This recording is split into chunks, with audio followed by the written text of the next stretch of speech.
The good news is God is your doorkeeper. He knows not only how to open the door, but when to open the door. When it's the right time, all the forces of darkness cannot stop what God has purposed for your life. You need to tell every closed door, you are not permanent. You will not keep me from my destiny. You don't have the final say. My doorkeeper has the final say. He's promised He will open doors no person can shut. He will cut through bars of iron. He will break chains. God bless you. I want to talk to you today about the God who opens doors. We all face situations where it seems like the door is shut. We're working hard, but not getting good breaks. The loan didn't go through. We still haven't met anyone. Thoughts will tell you that door is never going to open. You can't accomplish your dreams. You don't have the training. You're locked out. Sometimes it's like a door has been slammed in our face. A person walked away. A friend betrayed us. We came down with an illness. The door looks permanently locked. But the scripture says God will open doors that no person can shut. God is your doorkeeper. He's in control of the doors in your life. You may be up against a door that seems locked. No way you can get well. No way you can start your business. No way you can break that addiction. That door is deadbolted, chained. No, when it's your time, the Most High God will break the chains. He's about to unlock some doors that have been locked. You're about to walk into what you've been shut out of. Promotion, healing, freedom, the right people. Don't believe the lies that the doors are permanently closed. The God who opens doors is about to show out in your life. Maybe you've been shut out of abundance, stuck behind a door of lack, not enough. I can see that door opening right now. God is doing a new thing. He's about to take you where you've never been. The Israelites wandered in the desert 40 years, shut out of the promised land. They could see it, but they couldn't go in it. The door was closed. The people living there were bigger, stronger, more powerful. They couldn't defeat them. But just because the door has been closed doesn't mean it's going to stay closed. God told Joshua, it's time to possess the land. He was saying, Joshua, I know the door has been shut. I haven't allowed you to go in. The obstacles were too big, but this is a new season. I'm going to open this door so you can enter the promised land. Doors that have been closed a long time for you are about to open. David said in Psalm 24, open up ancient gates and the King of glory will come in. Ancient gates means things that have been shut for years.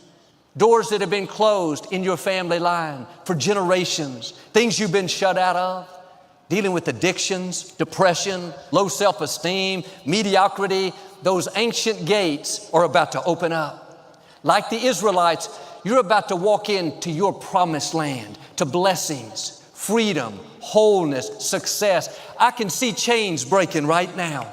Deadbolts coming off, doors opening.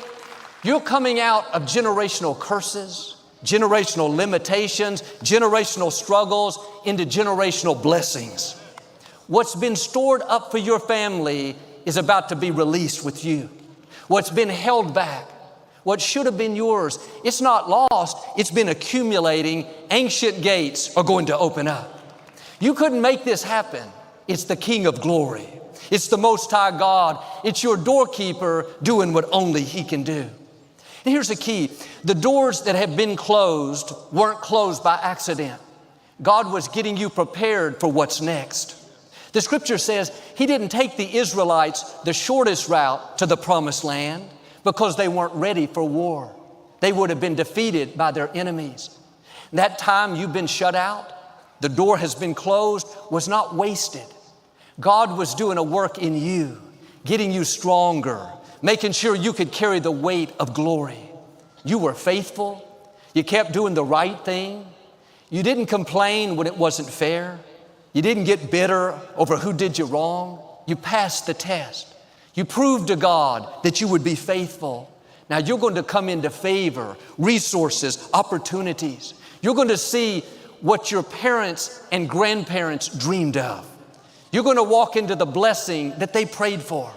These ancient gates are about to open for you. It's because of your grandmother's prayers. It's because your great-grandfather honored God. You're going to see generational blessings. My father dreamed of having an auditorium with 20,000 seats. He talked about how one day he was going to buy the Compaq Center. This is when he had an auditorium that held 2,000 people. Years before the Rockets ever moved out of this facility, God put the dream in him. He could sense something big was coming, but that door never opened. He stayed shut out. But God knows what He's doing. He's a faithful God. The fulfillment of that dream wasn't for my father, it was for his children. That was an ancient gate that had been shut. It was in our family line. God had already promised it. At the right time, the doorkeeper opened that ancient gate. I'm living in the dream that started with my father. Daddy was very influential. He was very blessed, but he never saw the favor that God has shown me. And I say this in humility, giving God all the credit, but God has taken me much further than my father. I often think about, what would my father think now? He couldn't even fathom what God is doing. I believe there are blessings stored up in your family line. Your parents, those that went before you, they may have seen God's goodness. They were blessed, but they didn't realize it was limited. They were in some way still locked out. Like God did with me, you're going to see ancient gates open up. You're going to see the fullness of what God had in mind. Maybe there's been depression in your family line, sicknesses, everybody gets heart disease, everyone gets divorced, strife, division. It's like you've been locked out of good relationships, locked out of happiness, locked out of good health. God is saying those ancient gates are about to open.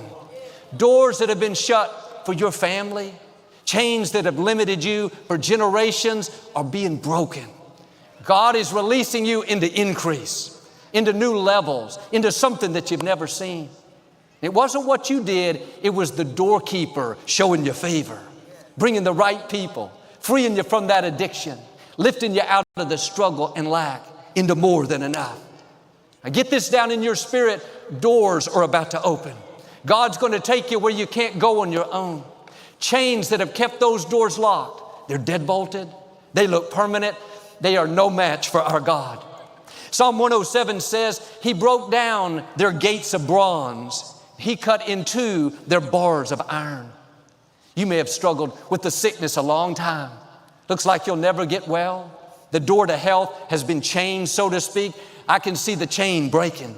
I can see the hinges moving. God's about to do something supernatural. Or that addiction, depression, anxiety may seem permanent. Every thought tells you you'll have to live with it. You've been locked out of freedom. I can see the deadbolt turning. I can see the door starting to open. You're about to walk into wholeness. Or it seems like you can't accomplish your dream. You don't have the connection. Loan didn't go through. Like it's an iron door. It'll never move. I can see those bars of iron being cut in two. I can see God doing something unusual, uncommon. He's about to unlock some things that have been limiting you. Doors that look impossible are about to suddenly open. A door to healing, a door to freedom, a door to promotion, a door to a spouse, a door to a baby.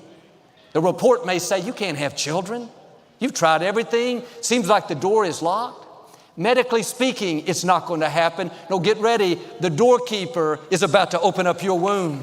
Against all odds, you're going to conceive and have that baby you've been dreaming about. You've been single a long time. That door to meeting someone has been closed. Thoughts will tell you you'll always be lonely. No, a door is about to open. You're about to see a divine connection. The right person is already en route. The reason you haven't seen them yet is they've been behind a closed door. The good news is God is your doorkeeper. He knows not only how to open the door, but when to open the door. When it's the right time, all the forces of darkness cannot stop what God has purposed for your life. You need to tell every closed door, you are not permanent. You will not keep me from my destiny. You don't have the final say. My doorkeeper has the final say. He's promised He will open doors no person can shut. He will cut through bars of iron. He will break chains to get me into my purpose. I can see right now through my eyes of faith, doors opening. I can see chains breaking. I can see you stepping into new levels of freedom, health, favor, abundance. I can see ancient gates, gates that have held you back for years, they're opening up. The King of Glory is about to come in. He's going to do things, the whole facility. I can imagine Peter thinking, oh man, what are we going to do now? We made it through the small doors. This one looks impossible. The angel said, Peter, just keep on walking. They're walking toward a gate that's not opening, moving toward a gate that's made out of iron. Every thought was telling Peter, you're stuck. Nothing's happening. There's no way to get out. But they just kept on walking. When they got to the gate, the scripture says the gate opened of its own accord. What happened? God hit the remote control. Herod thought he controlled the gate. He didn't realize God was Peter's doorkeeper. There may be gates that are controlled by other people, but when it affects your destiny, God becomes the doorkeeper. Herod's men had control of that gate to a point, but when it affected Peter and his purpose, God said, I'll take the remote. When you realize that God is your doorkeeper, that even iron gates, doors that look impossible, situations where you don't see a way out, that God has the remote control, then you can live in peace. You can stay in faith, knowing that God will get you to where you're supposed to be. Part of the test is when the gate is not moving, Peter kept walking. Didn't open up until he got to it. You have to keep walking by faith. The medical report is not improving. Your child's not doing better. Your dream is not any closer. That iron gate is staring at you. Thoughts whispering, you might as well go back. You made it through a couple closed doors, but this big one is not going to open. You see the iron. You see the medical report. You know what your finances are. No, keep walking by faith and not by sight. When it's the right time, it's going to open of its own accord. You didn't have to force it, manipulate, strive. It will be the hand of God. That's what happened with us with the Compact Center. After working almost 3 years, one of our main votes backed out. Now we were 1 vote shy. The final vote was in 2 days. Didn't look like it would happen. Like Peter, this was an iron gate. We were tempted to think, well, too late now. This gate's not going to open. Instead, we just kept on walking. God, we only have 24 hours left. We don't see a way. It looks impossible, but we know you're the doorkeeper. You're the one that opens and closes doors. At the last minute, a lady I had never met called a council member that had been against us the whole time. He suddenly changed his mind and we got the facility. The gate opened of its own accord. I didn't make it happen. Wasn't my skills, my talent. It was the hand of God moving on a lady that I didn't know to call a council member on our behalf. She was able to do in 5 minutes what I couldn't do in 3 years. You may not see any sign of that iron gate opening. It looks immovable. The sickness, the addiction. How can you accomplish your dream? Just keep on walking by faith. Keep thanking God. Keep declaring His promises. Keep speaking victory. God is about to step in as your doorkeeper. It's going to be unusual. Of its own accord, it's going to open. It's not going to happen the way you think, with the people you think, how the experts think. You're not going to